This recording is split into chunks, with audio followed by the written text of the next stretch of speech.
Morning.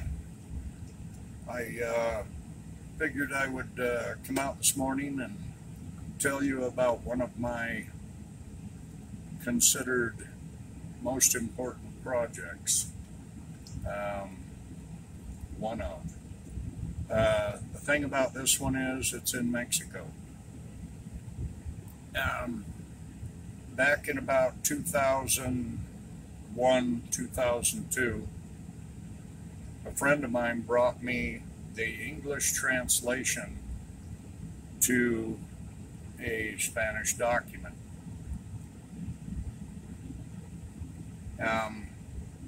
After reading through it, I was amazed. I just couldn't believe what I had just read.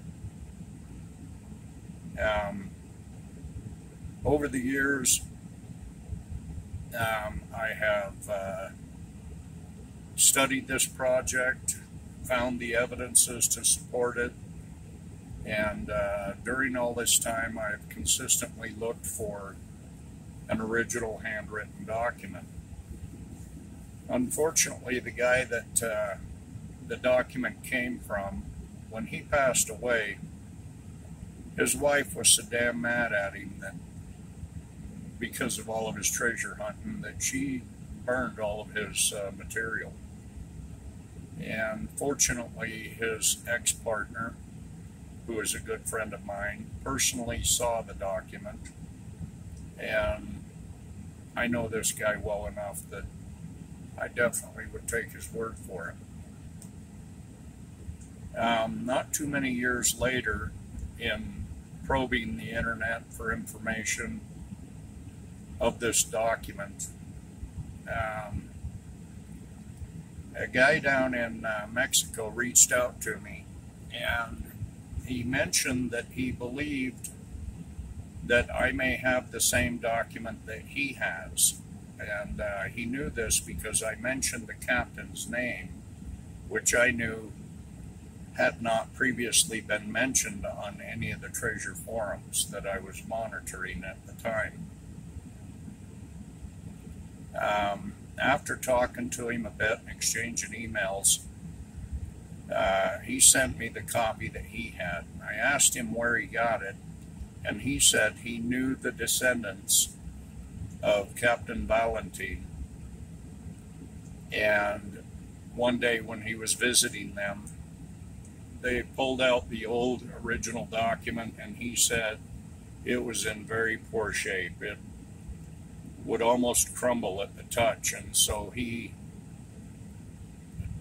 suggested to them that they make a copy of it, and they asked him what he had in mind, and he said, well, I'll type the whole document verbatim, which he did. And if I recall, this occurred back in the 1970s, possibly up as late as the 1990s. Anyway, the story of Captain Valentin, if I'm saying it right, it's a pretty interesting story, but the document itself provides clues for several other cache sites. In fact, it mentions 14 other cache sites within it.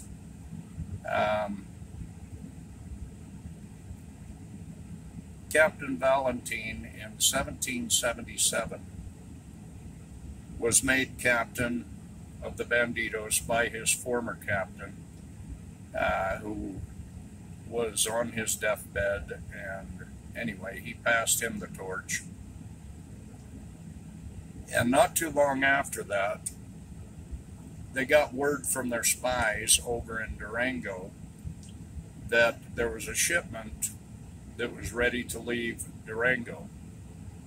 And this was a very large shipment. There were 12 mule trains altogether, 10 with pack mules and 2 with red dun mules.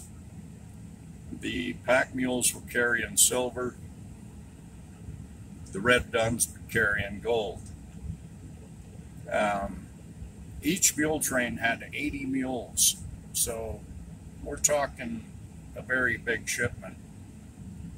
Now, what this document doesn't get too much into is all of the robberies that had formerly taken place, clear back as far as 1600, wherein the banditos at that time,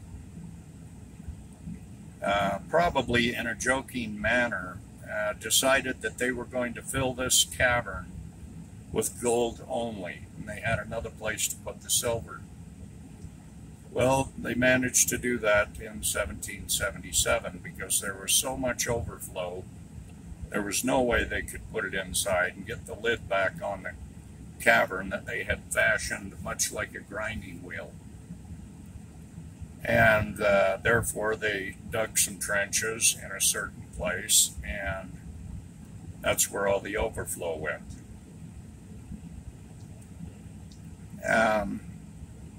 It took them days to clean up after this assault. There was, I think, 72 men that were killed. I can't remember how. I think it was 23 of the banditos and 72 of the Spaniards. There's some interesting details in the written document and in the article that I've written. If you go to Castrellon.com, you can read the synopsis article that I just wrote. And you'll see why this project has had my attention for damn near 22 years now. And granted, I understand it's in Mexico. One of the first questions everybody asks me is, how are you going to get it out of Mexico?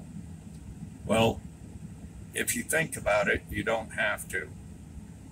All you got to do is find a way to convert it to credit. So,